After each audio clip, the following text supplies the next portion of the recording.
ಒಂದು K G ಬೆಣ್ಣೆಗೆ 1 ಚಮಚ ಮೆಂತ್ಯ ಹುರಿಬೇಕು ಕೆಂಪಾಗಂಗೆ.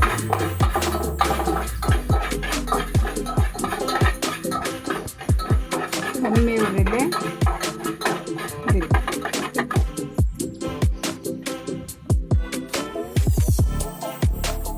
ನಾಲ್ಕು ಏಲಕ್ಕಿನ ಅದನ್ನು ಕಾಟ್ಕೊಡ್ಬೇಕು. ಬಿಸಿ ಆಗುತ್ತೆ, ಹುರಿಯೋಕ್ಕೆ ಪುಡಿ ಮಾಡ್ಕೊಳ್ಳೋಕ್ಕೆ ಸುಲಭ. ಕೆಂಪಾಯಿತು, ಆಫ್ ಮಾಡಿ. ಬೆಣ್ಣೆ ಇದೆ, ಅದನ್ನು ಕರಗಿಸ್ಲಿಕ್ಕೆ ಪಾತ್ರೆಗೆ ಹಾಕ್ತಾ ಇದ್ದೀನಿ. ಅದರಲ್ಲಿ ಸ್ವಲ್ಪ ಮಜ್ಜಿಗೆ ಹಂಗಿರುತ್ತೆ, ಅದನ್ನು ತೋರಿಸ್ಬಿಟ್ಟು ಕಾಯಕ್ಕೆ ಮಾಡಬೇಕು.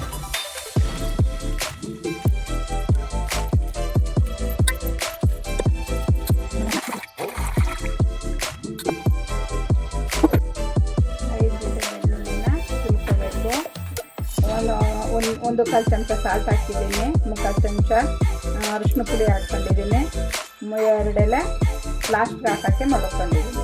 ಗ್ಯಾಸ್ ಹಚ್ಚಿಟ್ಟಿದ್ದೀನಿ, ಕಮ್ಮಿ ಉರಿಲಿ ಅದನ್ನು ಕರಗ್ಲಿಕ್ಕೆ ಬಿಡಬೇಕು. 1 ಕೆ ಜಿ ಬೆಣ್ಣೆನ ಕರ್ಗಕ್ಕಿಟ್ಟಿದ್ದೀನಿ. ಸ್ವಲ್ಪನೇ ಬೆಣ್ಣೆ ಕರಗ್ತಾ ಇದೆ.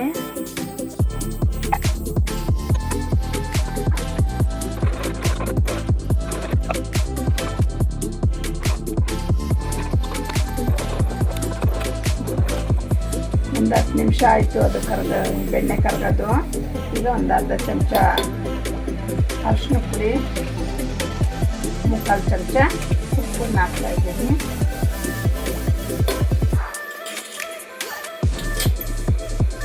ಎರಡು ಎಲೆನ ಹಾಕ್ತಾಯಿದ್ದೀನಿ.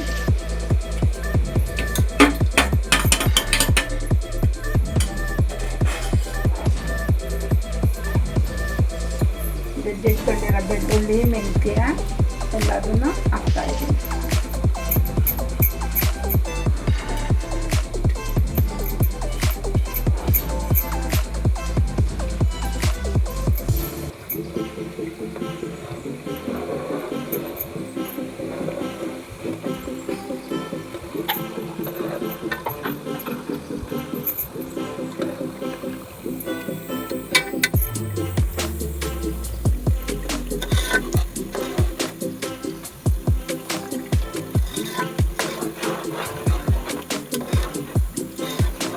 ಎಲ್ಲ ಬೇಯ್ತಾ ತುಪ್ಪದ ಫ್ಲೇವರು ಚೆನ್ನಾಗಿ ಬರ್ತಾಯಿದೆ. ಇನ್ನೊಂದು 5 ನಿಮಿಷದಲ್ಲಿ ಬೆಣ್ಣೆ ಕಾಯ್ದು ತುಪ್ಪ ಬರುತ್ತೆ. ನೊರೆ ಬರೋಕ್ಕೆ ರೆಡಿ ಆಗ್ತಾಯಿದೆ.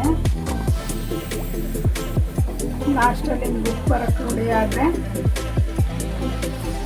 ಎಲ್ಲ ಕಾಯ್ದು ಒಂದು ಹದ ಆಗಿದೆ. ತುಪ್ಪ ಇನ್ನೇನು ಬರುತ್ತೆ, ಇನ್ನೊಂದು 5 ನಿಮಿಷ. 1 ಕೆ ಜಿ ಬೆಣ್ಣೆ ಕಾಯಿಸೋಕ್ಕೆ 25 ನಿಮಿಷ ತಗೊಂತು. ಎಲ್ಲ ಬರುತ್ತೆ ನೋಡಿರಿ, ತುಪ್ಪ ಇದೆ ಕರೆಕ್ಟಾಗಿ.